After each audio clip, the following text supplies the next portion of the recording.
Last but not least, the Southeastern Conference. So the fourth of the conference previews that I'll be doing is the deepest league, in my opinion, by far. This is a league that it feels like any given week somebody can knock off somebody, and there is absolutely no team that you can just take for granted, especially with the new coaching changes, which some of those I'll get into, but some of them I'll just kind of leave it at that. But a lot of moves around the conference and everything with coaching. Obviously, the Lane Kiffin one moving from Ole Miss to LSU is kind of like the main one there. But there's a lot of there's moves at Arkansas, there's moves at Florida, there's moves at Kentucky. There's a lot of different things that are going on. It's going to be a fun conference. It's going to be a very fun league this year. It's going to be a deep league, but will this be the year that the SEC gets back on top is the question that Greg Sankey and everybody involved with the Southeastern Conference is begging to know.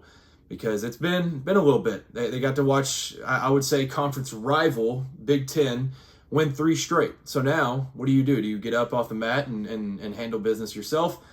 We'll see if that's what happens. But I will do this the same way I have with all of these. I'll talk about the best team, top 5 teams, national title contenders, surprise team, player of the year, coach of the year, freshman of the year, and breakout player of the year. Number 1, the best team, Texas Longhorns. National title contenders in every sense of the phrase there. There's just, this team is just loaded. Like, that's the best thing you can say about them. They'll have a difficult schedule, so there's going to have to be some real testing moments for the Longhorns. Ohio State, at Tennessee, Oklahoma, Florida, which also, it's going to be a rematch. They have the blueprint from last year.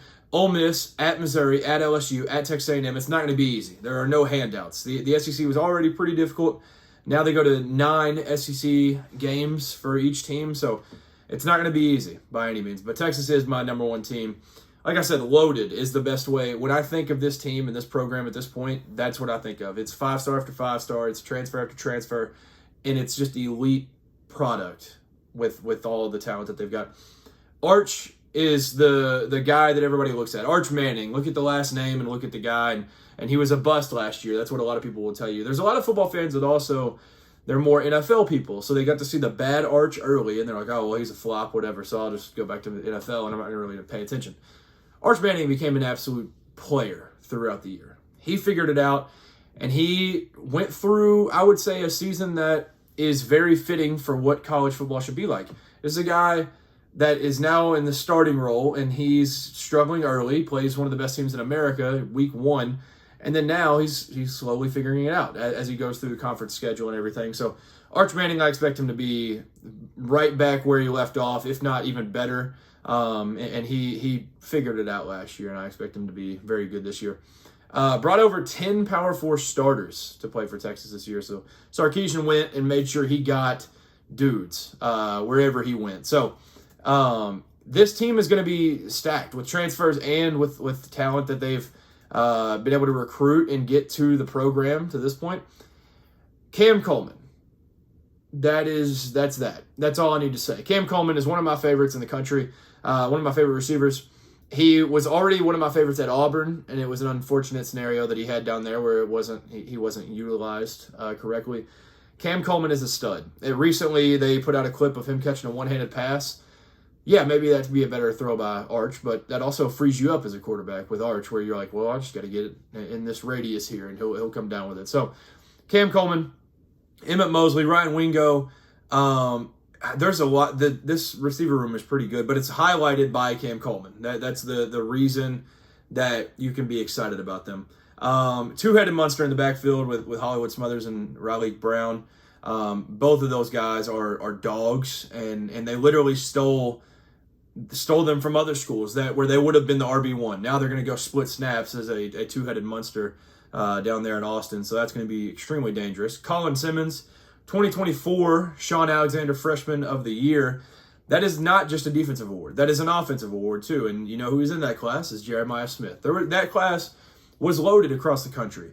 He was the guy that came out on top of all of that. Now they get Will Muschamp over, and Colin Simmons is going to be here to lead the defense and be one of the best defensive players in all of America, and they'll be loaded around him, too. So Texas Longhorns are my number 1 team. I think that it's easy for me to say that. it's hard to say that when the team that's in second just continues to dominate this conference. And they just do their thing, and they just win football games. And they have the best coach in America. So it's hard for me to say that, but it felt pretty easy to put Texas number 1. That number 2 team is the Georgia Bulldogs. The best coach in the land, the guy that I would choose to start up a program right now, Kirby Smart.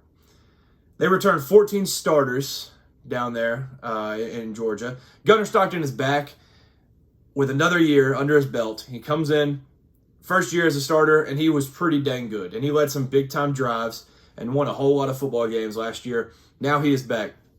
Running backs are going to be elite. Nate Frazier, Chauncey Bowens, Dante Dowdell, we'll see what happens there. But having him as a third guy is scary, and they'll have a monster backfield once again down there. Nate Frazier is going to be a stud. I think he's going to be one of the best backs in the country. Very excited about that. Great tight end room, in my opinion. Lawson Lucky, Jaden Riddell, Ethan Barber. There's some guys there. Lawson Lucky, he's obviously played some football already in the red, and he's been a stud to this point, and he's been fun to watch. I think he's going to have a great year this year. The other part of the weapons is what I'm a little bit concerned about. Like, there's London Humphreys is back. Outside of that, you've got to have some guys step up in that receiver room, and that's been kind of the story of Georgia football in the last few years to me. Like, those guys, that receiver room has just not been up to par. Like, it's not been what it needs to be. There's not a George Pickens. There's not a Ladd McConkey. There's no, I mean, maybe Lawson Lucky can do his best Brock Bowers comparison, and you can rely on him. But there's a lot of question marks in the receiver room, and that's my one hesitancy that holds me back from putting them as the number 1 team in the SEC and being like my national title pick possibly. I'm not sure who I'm going to go with yet for my national title pick. I'm weighing all the options and figuring all of that out. But Georgia, that's the one flaw for me. The defense is going to be amazing. The offense is going to be amazing. But that receiver room is just interesting to me. London Humphreys, they bring Isaiah Cannon over in the portal. C.J. Wiley's going to have to step up. Taylor's going to have to step up. So that's the thing about Georgia. Like, they get these guys in. They have like a top 5 class every single year. Maybe even like top 3 class every single year. So I trust that there are very talented guys right here that are stepping into bigger roles. And I trust that these guys will step up. But it's still a question mark to this point. They're going to have to step up big time, and there's going to be a few names that we're going to need to hear about in a good way going into the season. Mike Bobo is interesting to me. I think he's going to have to maybe take another step forward for this Georgia team. Coaching-wise, I think if he's a better play caller, they probably beat Ole Miss last year. There's just a few times throughout the season, throughout certain games and stuff, where I'm like, man, like, I don't know what it is. Mike Bobo's going to have to be a little bit better. Georgia's going to be right back where they're supposed to be. They just rinse and repeat, and it's the same thing, and it's in the best way possible. It's not one of those that nowadays in college football, it's like almost not great that you don't get great transfer classes.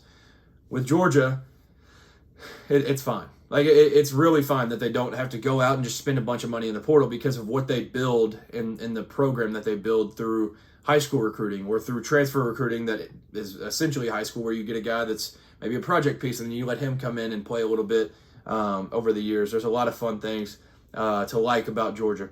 Oklahoma Sooners are third. They're tied for the most returning starters in America with 15. The defense is, this is like the best way I can put it, championship level. The defense is going to be insane. There are name after name after name. They are just loaded defensively. John Mateer last year was maybe my favorite watch, and he was my Heisman before the injury. Before he got hurt, he was the best quarterback in America, and I dropped the mic after that. Like, I thought John Mateer was an absolute stud. He came back, and he wasn't awful, but I would say maybe kept both teams in the game sometimes. He made some questionable plays, and I think he's going to get back to that Heisman level with Ben Arbuckle down there in Oklahoma. So I think he's going to have a great year, but it helps that he's got Parker Livingstone coming over, and he's got Isaiah Satania back. He's got some weapons there. Offense just has to be slightly above average, in my opinion. And I think they have the potential to be a really, really, really good offense. But all that it has to be to get to like championship level and like one of the best teams in America is just average because of how good that defense is going to be. I'm very, very excited about that defense. Number 4, which is still crazy to me to say, but it's the truth, the Alabama Crimson Tide. They still don't have their quarterback picked out. So you might think that I'm insane just for even putting them at 4, but that's how much I like Kalen DeBoer and I trust him. Keelan Russell or Austin Mack. We're not sure which one is going to be the starter yet, but that will probably be picked in the coming weeks, and we'll learn about that. But as of right now, they don't have their starting quarterback picked out. Now, they've got great defensive line, secondary. Like, I trust a lot of their defensive side of things. But outside of that, I'm just like, this is Alabama. You should be able to run the football. We'll see about it. Like, we'll see. So they bring back Daniel Hill. They'll bring back Kevin Riley, E.J. Crowell. Just remember the name. That's all I'm going to say. I think the running game is going to be fixed. I think it's going to be a lot better. That's the ending of the season was the most disappointing thing I've seen as a neutral college football fan. Just watching and being like, man, Alabama my whole life has just ran over these boys. And they just haven't been able to do that. The offensive line will be a question this year for me. I think they're bringing in a couple transfers, and we'll see what happens there. But they've got the running backs. They're bringing back the guys that they needed to be able to run the football next year. We'll see if that happens. They get Ryan Coleman-Williams back. Yes, Ryan Coleman-Williams now, for those of you that maybe have been clocked out, and now you're clocking back in for the football season. It's not Ryan Williams, it's Ryan Coleman-Williams. But they've got Derek Meadows. Lottie Brooks is back. They're going to be interesting in the receiver room. Noah Rogers will be a fun one. There's going to be a lot of names that are going to be interesting, that are going to need to step up big time for Alabama, in my opinion. But we will see kind of what happens there. LSU Tigers. They are maybe the most polarizing team. Not completely sure, how I fully feel, but they're going to be, at the very least, a top 6 team in the SEC. And I give them a slight edge over, controversial, Ole Miss. I think they're the one that I have just outside of it. LSU is just loaded. Number 1 portal class, number 1 QB, number 1 offensive lineman, number 1 edge. It's just unbelievable what they've got going on down there in Baton Rouge. So they obviously, I've never been a fan of like just the team fully built on the portal. But man, they're just stacked. It's stacked across the board. And the one continuity piece that I think was like pretty cool to see, which I think was genius, was Blake Baker. The previous DC under the last regime, they bring him back. LSU, they bring over Charlie Weiss or Charlie Weiss Jr. with Lane Kiffin. So now it's a team that's built on transfers, but there's also some continuity and there's some familiarity in the coach's office. So that, I think, kind of makes up for a team that's built on a lot of transfers and stuff. But number 1 portal class, like I mentioned, they just brought over everybody. It's also one of the things that I like that I think has just kind of gone under the radar is number 1 quarterback room in the country. I think it's controversial to say Sam Leavitt's like a top 5 quarterback, maybe. I mean, he probably will be with Lane Kiffin now, but that's a little controversial. But quarterback room in general, I trust 3 deep for these guys. Sam Leavitt, Rashawn Longstreet, Landon Clark. Loaded. Landon Clark coming up and taking another a much higher step here, but I believe it was Elon where he was at. Star. He was a star at a lower level school. He comes up and he's now the 3rd string. Credit to him for doing that, but also Lane Kiffin being able to land him says a whole lot. Rashawn Longstreet, 5-star, I believe, out of high school, but a stud nonetheless, and he goes to USC and ends up transferring over to LSU. Elite line. I'm very excited about the line. Trey Green is back. Deep receiver room. I'm a big fan of Jace Brown, Jackson Harris, Winston Watkins Jr. There's some dudes there. There's also Trey Brown, Eugene Wilson. It's a loaded group there. But the schedule will be a little bit difficult. And I think it's going to be fun, but it's going to be a little difficult. So it's not going to be easy. That's the thing that kind of worries me about them is like, it's a team that you're going to have to basically mesh within 7 months, almost 7-8 months, and you've just got to make it work. Clemson at Ole Miss. which I plan to be at that game. If I do, I'll probably do like a vlog type thing again. Texas A&M, at Auburn, Alabama, at Tennessee. It's not going to be easy. Some of those games are going to be pretty difficult. National title contenders. I have Texas, Georgia, Oklahoma, Alabama, LSU. And then, so that's those top 5. Then I have Ole Miss. So close last year. So close.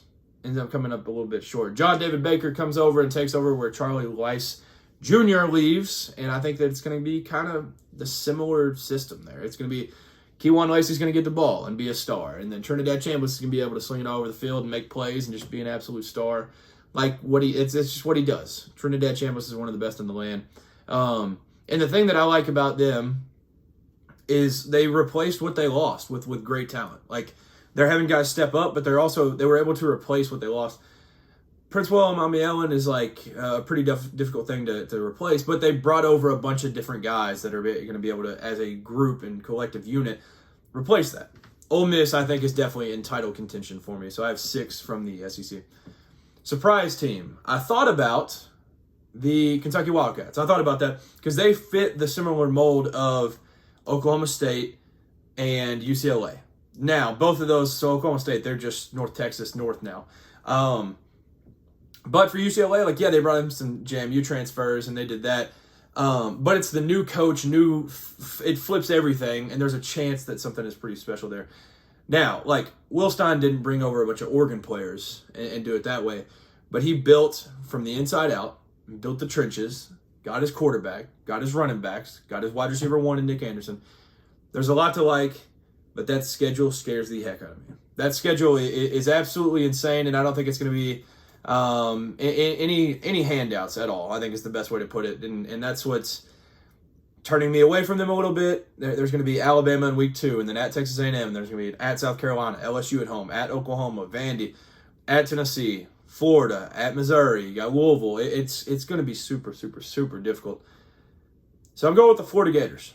This is year 1 of the John Summerall era. Florida is going to be awesome. I am very, very excited about the Florida Gators and all that they will be doing in the big 2026. John Summerall, I wanted him to be the next coach at Kentucky, with him being an alum and coaching there. But he goes to Florida and just changes everything. He obviously... He got noticed, I think, a little bit more at SEC Media Days when he ripped the journalist for his phone ringing or something, and saying he might throw this podium at him. That was obviously a joke, but he's got that type of edge to him. He's got that in him. Buster Faulkner comes over from Georgia Tech. Brad White, DC. As a Kentucky fan, I know about Brad White very, very well. He's super safe. He's bend, don't break, and they will be able to hold teams to very few points. Aaron Philo, it seems like will be the starting quarterback. Tramel Jones, I don't think it's out yet, but I think he's going to be pretty good. I'm a believer in Aaron Philo. Eric Singleton, Dallas Wilson, Vernell Brown. I don't think it's crazy to say that's the best receiver room in the SEC. There's a chance that group right there could be unbelievable. A couple transfers outside of them that'll round out that room. Very, very excited about that, and it's going to be a lot of fun. The running back room is what's crazy to me. Jaden Ball, they get him back, run the ball. He's going to be really good. He's not one of the top dogs. I think he's kind of in that tier 2, but very, very, very good. But it's also crazy. Similar to Texas in a less way, getting Evan Pryor to be your backup and share some snaps with Jaden Ball is unbelievable. Absolutely loaded running back room. Very, very excited about that room. And just a 1-2 punch of those two guys is dangerous. They get Luke Harpering over from Georgia Tech to come over with his OC and quarterback. I think he's going to be really good. This offense is going to be a ton of fun to watch. And I think they're going to win some ball games. And I don't have their schedule right in front of me right now, but I think they're gonna have a very, very fun year and win a lot of games with it. So Florida they'll play at Auburn, Ole Miss, Missouri, at Texas, Georgia, at Kentucky, at Florida State. I think there's like maybe 7-8 wins on here. I just off the top of my head, not even like going through it, I think there may be 7 or 8 wins. So very, very exciting stuff there, and it's going to be a ton of fun to watch. the revamping of the 40 Gators. My player of the year, I was very, very close to going with Ahmad Hardy. Ahmad Hardy had an unfortunate situation. He was incredible at Missouri last year. Very, very high hopes for him going into this year. And unfortunately, in this offseason, he got shot. And it's like, I think he's going to be back in full health. And if he is, then, boy, it's going to be scary. But if he's not, I don't feel comfortable with putting him as my player of the year. I think it's just going to be a difficult uphill battle for him, and credit to him for fighting through that and getting through that and getting even just to the point that he's at right now. So I will go with, because that has some question marks with it, I'll go with Arch Manning. I just think there's too much. I think they're going to be able to run the ball with some of the best teams in the country. They're going to have a really, really, really good defense that's going to help them and fuel them to a lot of wins. And he's also going to have great receivers outside of him. He's going to have a good O-line. Another year under his belt. I think he's going to be a star. And I'm going with Arch Manning as my player of the year. Coach of the year is right in line with that. I think it's Steve Sarkisian. They don't have an easy schedule. Like I said, there's a lot of losable games on there, but I think this is the year that they actually get over that hump. Steve Sarkisian, apologies, is my coach of the year. I think it's just like, it's due time for him. Like, he's gone through this. He's fought those demons. He's lost to Ohio State back-to-back years. We'll probably end up meeting them again at some point. It's just how it happens. They play in the regular season, and they'll probably end up fighting in the postseason. We'll see. But I think this is the year. Arch Manning, Steve Sarkisian, those are my guys. Freshman of the year. I almost chose Jared Curtis. I almost chose Faison Brandon. I think Faison Brandon makes sense to be the starter, but there's a chance that it's George McIntyre. But Jared Curtis is going to be very, very good once he's taking snaps at Vanderbilt. Faison Brandon, I think he's got a bright future. They have what's his name, Ryan Staub at Tennessee too. So it's a very interesting quarterback room. I think it's one of those things that whoever you go with, you're gonna be in a good spot. Like, it's not like it's like a choosing of lesser players. Two very good players there. But I'm actually not going with either of them, Faison Brandon or Jared Curtis. I'm going with E.J. Crowell from Alabama. Grew up a Tide fan. There's a chance that this dude gets some snaps. And I mentioned his name earlier. I think he's like technically going to be like third or fourth string going into the season. For Alabama, I think he might get some snaps this year. It's a bold-ish take, I would say. But there's a chance that like he gets real-time tick and gets the ball and ends up being a star and kind of fills that hole that they haven't been able to run the ball. And like, I don't know if he's going to be in that list of the Najees and the like Derrick Henrys. I don't know if he's going to be in that tier, but by the time that man is leaving Alabama, I am very, very excited about him, and I think he might make impacts right away as the young man. So I'm very excited about E.J. Crowell. My breakout player of the year is Willie Rodriguez from Kentucky. Now, you're going to say it's a homer pick. There was a lot of different names that I had kind of looked through, brought up, thought about, all this different stuff. There's a lot of different names. But I think Willie Rodriguez is fit for what Will Stein and Joe Sloan are going to want to do. And they're coming from places where they had good receivers that did a lot of good things. Trey'Dez Green last year had 433 yards and 7 touchdowns under Joe Sloan. Kenyon Sadiq last year had 560 and 8 touchdowns. The year before, 308 and 2 touchdowns. I think Willie Rodriguez, now that Josh Caddis is out, I love Josh Caddis, but Willie Rodriguez is the tight end one. And he was third team All-SEC preseason. He actually had more receiving yards than Josh Caddis last year, but I think that people just don't really know about him yet. And I think there's a real chance that he's got 550, 600 yards or even more, and maybe 5 or 6 touchdowns or something. I think it's a legit thing that I wanted to go with a different position. I hadn't shown a ton of love to tight ends throughout this, and I was like, you know what? I'll just go with Willie Rodriguez, and I think there's a chance that he's really good. So, that'll do it for this one. And there's a lot of teams that I obviously didn't get to mention now that the SEC is so big. I didn't go through all the teams and do all of that. So if you actually are a little upset that your team didn't get mentioned, leave a comment and just say, like, I don't know. If you're a Missouri fan, just leave a MIZ. Simple. Leave your team's thing in the comments, and I will take note of that, and I will talk about them more throughout the season when I'm doing these reactions and talking about the season as it goes. I'll definitely get to that. The SEC, it's going to be fun. It's going to be deep, but that'll do it. Peace.